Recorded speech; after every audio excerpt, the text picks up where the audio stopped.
Сәлеметсіздер ме? Кеңес орта мектебінің қазақ тілі және әдебиеті пәні мұғалімі Сыдықова Назира Болкенқызы. Қазақ тілі 5-ші сынып. Сабақтың тақырыбы ерте дүниедегі халық астрономиясы.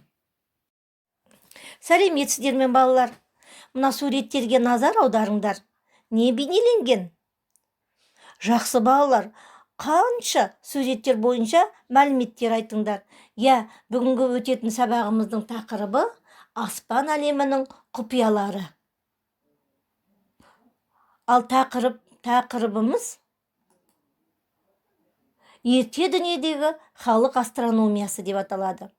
Сабағымыздың мақсаты тірек сөздер мен ұсынылған иллюстрациялар арқылы тақырыпты болжау.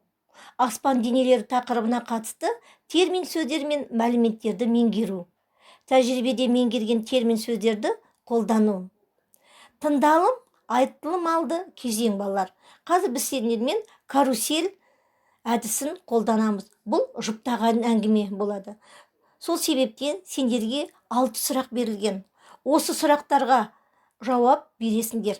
Міндетті түрде дәптерлеріңе жауап жазасыңдар жауабын. Балалар, бүгін балалар біз сендермен төл сөз бен төлеу сөз жайында айтып берейін деген. Төл сөз дегеніміз не? Сөйлеуші тек өзі ғана сөйлей бермей, өз сөзінің ішінде басқа біреудің айтқанын, сөйлеген сөзін келтіреді. Біреудің сөзі 2 түрлі жолмен беріледі. Ешбір өзгеріссіз, дәл сол айтылған күйінде жеткізілуі төл сөз деп аталады. Мысалы, еңбек түбі береке дейді халық.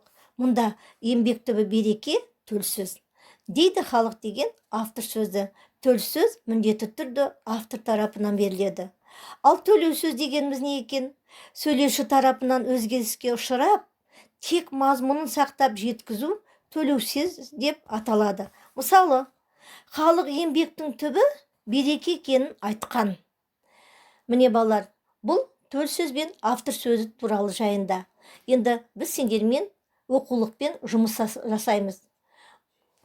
Түртіп алу стратегиясы. Бірінші тапсырма. Мәтінді оқып, мәтіндегі негізгі және қосымша ақпаратты анықтайсыңдар.